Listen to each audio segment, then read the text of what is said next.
Hello and welcome. I'm Steve Clemons, editor-at-large of The Hill. Thanks for joining us today for the first event in a three-part series focused on small business recovery across the country. Our first stop is one of my favorite cities, Philadelphia. I'd like to thank our sponsor, Wells Fargo, for making this timely event series possible.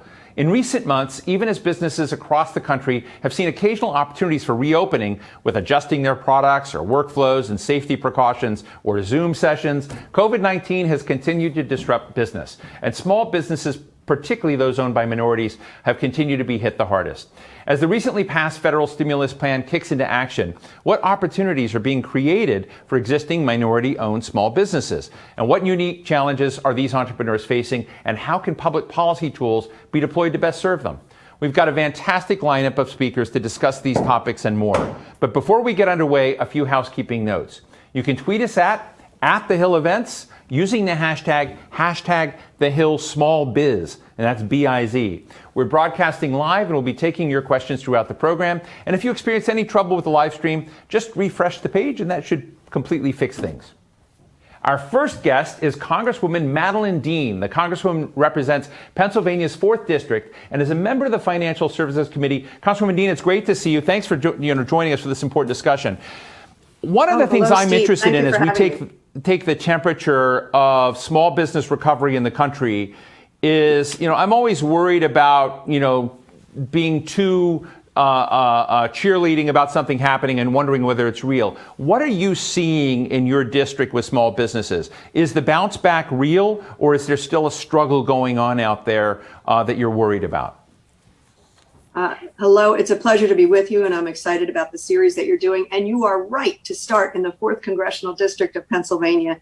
And the reason I say that, Steve, is I don't know if you know this statistic, but according to SBA, my district has the most small business employers of any district in the country, and following that, the most small business employees. So we've been watching and taking the temperature and talking to small businesses throughout this pandemic. You're right, I serve on financial services. So immediately when the pandemic hit and the economic recession connected to it hit, what we did was starting to call. We spent weeks calling and reaching out to small businesses in my area. And what we've learned from them through the course of these 12 months, what all of us have learned is, number one, they are very thankful for the resources that have been passed over the course of the last 12 months. First, it was the America's Families First. Then it was the CARES Act, then CARES 3.5 or 2.0, whichever iteration we call it, and then the omnibus package at the end of last year. Small business after small business told us of their struggles and told us that these PPP loans, EIDL loans and grants were very meaningful to them. Well, I had a discussion a while back with your Secretary of Banking and Securities in the state of Pennsylvania, Richard Vague, and he told me that when those first PP loans came out, they went so fast. We burned through it very, very quickly, and that's why we needed another round. Was it your sense in that next round that the businesses that couldn't get them, and we also had a threshold for what we consider to be small business, which really didn't sound that small to me, that there were much smaller business entities that didn't have access to that first round. So did we reach many more of them the second time through? Well, a sincere hello to Secretary Richard Vague. He is a friend and mentor to me. He's just so smart. But you're absolutely right. And you saw what we did. We came up with CARES 3.5, which added, because the money had gone, the resources had gone so quickly, and so many people missed out. We add another $310 billion in the second CARES package with greater flexibility. Because, as you know, we were learning as we were going. Fortunately, we had very good partners with the Fed, very good partners with bankers in my district, small community bankers and large bankers, but we did face that immediate problem that the money went fast and many of the smaller folks, smaller businesses didn't get it. That's why I was also very proud to be a part of the American Rescue Plan, because that continued to recognize the need for the smallest of businesses to get resources, minority-owned businesses, women-owned businesses. I actually have a legislative proposal that we developed early on with the help of economists that in addition to PPP, that we would come up with what we called Restore America's Main Street, so that it would be direct liquidity to the smallest of businesses, not tied to payroll, so that they would have cash to pay other things, like their mortgage or their rent or their utilities, non-payroll connected things. So I think there's still more we can do for small businesses, but I'm very proud of the tranches of relief that we have sent and how we changed and we were flexible to recognize the need on the ground. Representative Dean, one of the things we've tried to do in our shows is to look at some of the gaps that are in society. We talk about infrastructure, we talk about the economy, talk about broadband and broadband connectivity around the country. There's a racial divide in this country, and there are different, gravity works differently across lines. And I'm interested in what we need to do from your perspective. You mentioned women-owned businesses, minority-owned businesses. What do we need to do to equal that out so that opportunity is not stymied on one side and provided on the other? Are we doing everything we can? I know the Biden administration has made this a priority, but part of it is how do they encourage people to move in a direction in which that, implicit discrimination is creating different outcomes for folks? That's such an important question, Steve. And I hope in the maturization of our response to the pandemic that we are more and more attacking that problem of the inequities in our financial system.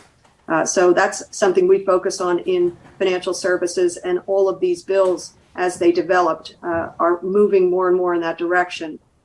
What I think will also be an important part of that puzzle and solving some of the extraordinary inequities, whether it's access to capital or environmental injustices, is the infrastructure plan, the American Jobs Plan that the Biden administration is rolling out.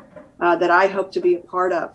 When I was a state legislator, one of the proudest votes, probably the proudest vote I ever cast, was in 2013 under then Governor Corbett and Secretary of Transportation Schoch. We passed in a bipartisan way an infrastructure bill, a paid-for infrastructure bill. We need to do that at the federal level in a robust way. And so that's what I hope we will enjoy, bipartisan support for the American Jobs Plan. It will drive more dollars to economically depressed areas, to communities of color. It will deal with the question, as you raise, of broadband. We know that in my own district, suburban Philadelphia, we have families who struggle with connectivity.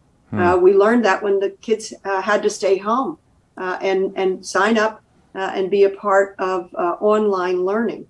So there's so much that is, I think, transformational in the American Jobs Plan that will begin to tackle some of these extraordinary inequities. Let me just ask you finally, Congresswoman, one of the people I admire is Steve Case. He was the founder of America Online. He has a company in D.C., Revolution, that invests in startups all around the country. And he's been, Ron Klain, actually the White House Chief of Staff, used to work for him. But one of the, he published in The Hill this last week that we need to get beyond this notion that New York and San Francisco are the only two places in the nation where essentially venture capital money and, is invested in startups, et cetera. We need to look at creating that opportunity. I know Philadelphia is a great city, but Philadelphia is also not one of those places. There are great, entrepreneurs all around this nation. And I'm just interested in the startup dimension, those people who want to take a risk, do something differently, whether there are things that the Financial Services Committee and World and the folks you work with can do to help that environment better, so we don't have talent just at a premium in two spots in this country, but we're looking at it broadly everywhere else. Oh, what a great point. And I invite anybody to come to the 4th Congressional District.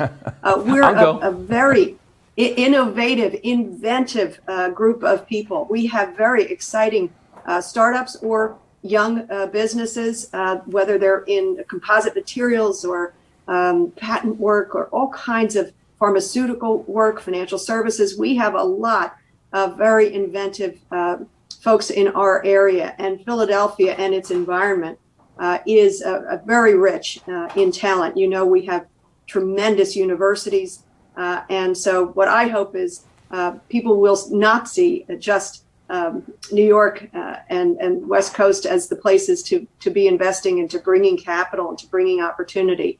partner with some of our universities and the young people coming out of those.